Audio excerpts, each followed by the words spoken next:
Okay, so I thought I'd start with explaining this box, which is the battery box and also the speaker. So you just saw a little animation here, and that's displayed every now and then just to give a nice little sense of something happening. And it's quite an interesting display, this thing. I bought it new old stock in this box, and apparently it's some sort of old signaling system for factories. So you could have it like on a wall, and then this is what I'm told anyway, like then all the workers would know, like if this and this is engaged, that means lunch is ready, and if these three are, that means something else, and you'd have sort of an internal code for all the workers.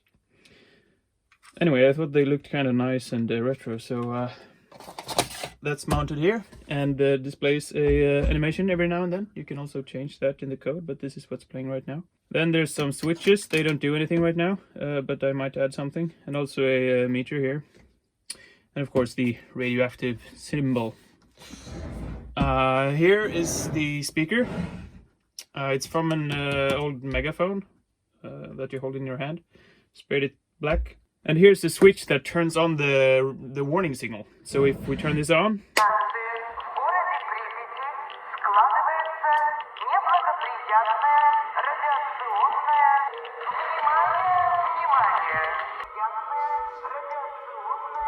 well, yeah, here on the top as well you have the on and off button and a connector to the chest piece. So what's inside this thing? Well, if we have a look, we can see huge battery. It's a lead acid battery. I mean, ideally I would do this with the lithium ion batteries, but I didn't have any when I built it, so it's a huge big lead acid battery. Very heavy, so it's not too nice to walk around with this for too long. Here's the Arduino that powers everything, and both the signal lights and the Mistmaker on the chest piece runs on 24 volts. So this is a step-up converter from 12 volts to 24 volts, and all the 24 volt stuff is run through a Darlington array. So this goes straight to the signal lights. They're incandescent light bulbs on this side, and also to the chest piece Mistmaker. And the warning sound that you heard, which is actually a combination of the warning played in the speakers when they're leaving Chernobyl or Pripyat in the HBO Chernobyl series, and scary noises from warning sirens and some Geiger counter noises. And it's played through this old iPod Shuffle. It's the only song on here. And then that's played through a little, I don't know if you can see it. Here's a little, behind the big switch here is a audio amplifier. Runs on 12 volts as well, and has an external switch, so you don't have to listen to it too long if you get tired of the warning signs. That's the battery box and the speaker box. I can actually show you the lights without the cover as well. This is what they look like. So small incandescent bulbs that you can switch out when they break. So let's move on to the chest piece. All right, so over to the chest piece, which you see here.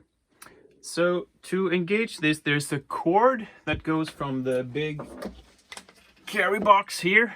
It plugs into this. And when you turn on the power to this, you will also turn on the power to the chest piece. So as you can see, it starts breathing there. And then you have the gas mask, which is slightly modified. So first I put this mirror film here so that you can only see out through it but not in. It was hard to get it perfect, so that's why it's a bit uneven here. But when you wear it from the inside, you yeah, can't really get that on video, but you can see through somewhat. And then I had to replace the filter with just this pipe here. So basically when I have this on me, I breathe into this one-way valve and then out through this pipe fitting here. And that air goes into this pipe and then out through this. And I wanted to get some sort of smoke effect.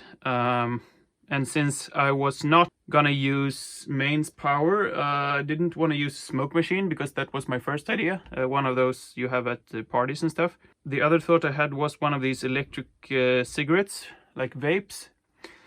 But I don't know, I settled for another thing, which is a Mistmaker. At least in Sweden, a few years back, we had in the fruit department in stores, fog spraying out over the vegetables to keep them fresh. And it's just vapor from water being sort of whipped up by a ultrasonic speaker that's just on the surface of the water. So that is what we have inside this enclosure.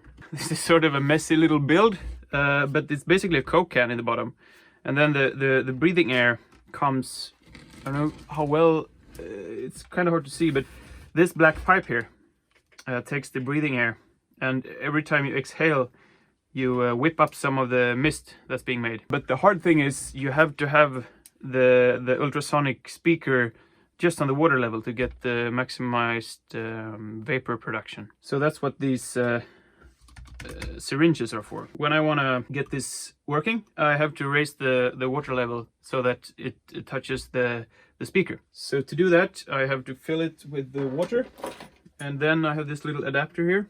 So now I have this to an external water source, and I can use, this is the first one in the circuit. So now when I suck here and get water into the first syringe, and now I'm transferring water to the second reservoir. And when that is full, I can switch again. And now I'm spraying water out into the tank here. And eventually we should start seeing vapor being produced here. Okay, so here we see now in the close-up that there's fog down there. And if I breathe out through the pipe, it spreads. Now we can also show you that it's very sensitive to the level of water. So when I push here, it's going to fill up.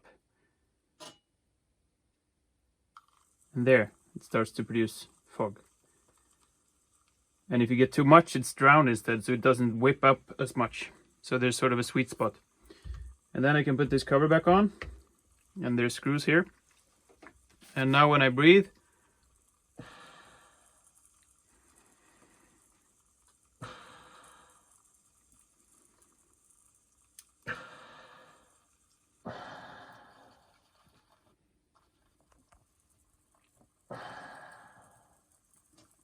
but yeah, I mean, I think this setup is very convoluted and it's not very reliable. But at least it was fun to get to know the mist makers and that parts. But I mean, it's an open container of water, and it's not as powerful as I would have wanted. But at least it's something. And the rest of this is just a box with some breathing lights, also driven by the Arduino. This just gets power all the time. And everything else is riveted together from aluminum sheet and angles. And this is just some belts.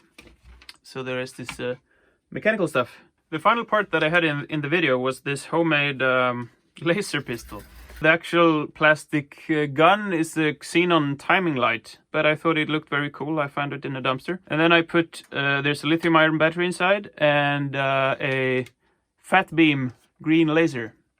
So it's a very wide laser. Even though it's powerful, it's not that dangerous to the eyes as a concentrated beam, unless you put it through a lens. And yeah, shoots quite a nice yellow light. Sorry, green light, yeah. Maybe we can check the lights a bit and we can see it better. But it's a very powerful, even in bright environments. So that was sort of the scanning thing. Yeah, that's all of the electrical stuff that I had in my costume.